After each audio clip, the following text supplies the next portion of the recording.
আমাদের যেই পরিবেশ সেইখানে আসলে কোনো রকমের ছাত্র রাজনীতির বিন্দুমাত্র প্রয়োজনীয়তা নাই। আমরা নিজেদের দাবিগুলো নিজেরা আদায় করতে সম্ভবপর এবং আমরা নিজেদের সমস্যাগুলো সমাধানে যথেষ্ট সচেষ্ট। তো কিন্তু এরপরও দেখা যাইতেছে যে বিভিন্ন বিশ্ববিদ্যালয়ে এ ধরনের শিবিরের কমিটি আসছে। তো এই ক্ষেত্রে আমি মনে করি সবসময় যে সেখানকার শিক্ষার্থীরা যা চায়, তারা যদি চায় ছাত্র রাজনীতি থাকবে, তাহলে সেটা যে কোনো দলের জন্য, শিবির, ছাত্রলীগ, ছাত্রদল সবার জন্য একই ধরনের আপনাকে ব্যবস্থা নিতে হবে।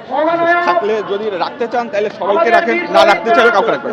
জি, কোনো অবস্থায় না, ছাত্রলীগকে কোনো অবস্থায় ক্ষমা করার আমি ব্যক্তিগতভাবে কোনো অবস্থায় পক্ষে না। তবে এক্ষেত্রে অবশ্যই আমরা চাবো যে ছাত্রলীগকে যে বিচারের মাধ্যমে, যদি আমার চাওয়া অবশ্যই যে ছাত্রলীগকে নিষিদ্ধ করা, তবে এই ক্ষেত্রে অবশ্যই শুধু নিষিদ্ধ করলে তো হবে না। তাদের যারা নেতৃত্ব ছিল, যারা এই পুরো জিনিসটা সৃষ্টি করছে, তাদেরকে অবশ্যই বিচারের আওতায় আনতে হবে। এই বিচারের আওতায় না এনে শুধুমাত্র নিষিদ্ধ করে তো তাদেরকে এক ধরনের সুবিধাই দেওয়া হয়ে গেল। আসলে 5 বছরের কথা যদি বলি, এই স্মৃতিতে অনেক কিছু মিলিয়ে, যেমন প্রথম দিকে ছিল যে অনেকেই প্রথম দিকে দেখা গেছে সরকার থেকে শুরু করে সবাই অনেক হেল্পফুল ছিল।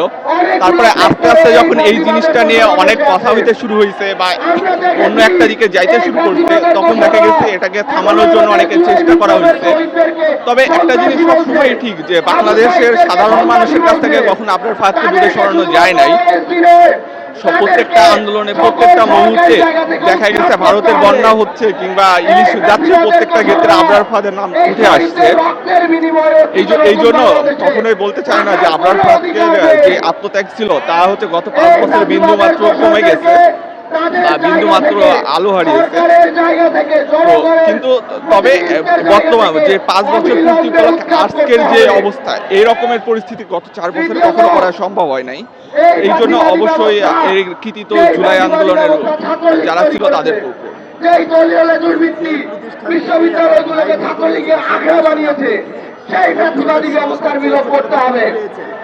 অবিলম্বে দলীয় দুর্বৃত্তিক ছাত্র রাজনীতি ক্যাম্পাসে নিষিদ্ধ করতে হবে। যদি বলি যে এই প্রতিষ্ঠানে আসলে আসার পিছনে একটা মূল প্রেরণা ছিল যে ভাইয়া যেহেতু এখানে আসার কথা ছিল, ভাইয়া যেহেতু এখান থেকে শেষ করতে পারে নাই, তাই যেহেতু শেষ করার একটা ছিল, আমার ফ্যামিলিরও একটা চাওয়া ছিল যে ফ্যামিলির একটা মেন্টালি একটা যে স্টেবিলিটির জন্য দরকার ছিল, মূলত সেইখান থেকে আবার আসা। তবে এখানেও ঠিক যে গত কয়েক মাসে এখানেও ছাত্র রাজনীতি ফেরানোর অনেক চেষ্টা হয়েছে, অনেক বাজে সময়ের মধ্যে দিয়ে আমরা গেছি। তবে আলহামদুলিল্লাহ শেষ পর্যন্ত তারা সফল হইতে পারে নাই। এই জন্য মনে করি যে অবশ্যই আমি কখনোই চাই না যে বিশেষায়িত যে বিশ্ববিদ্যালয়গুলো আছে, বুয়েট এইগুলোতে বা মেডিকেলগুলোতে কখনোই আর ছাত্র রাজনীতি ফিরুক। এই শহীদদের আত্মত্যাগ মাথায় রেখেই আমাদের নিরাপদ বাংলাদেশ গড়ে তুলতে হবে, নিরাপদ বাংলাদেশ, নিরাপদ ক্যাম্পাস গড়ে তুলতে হবে।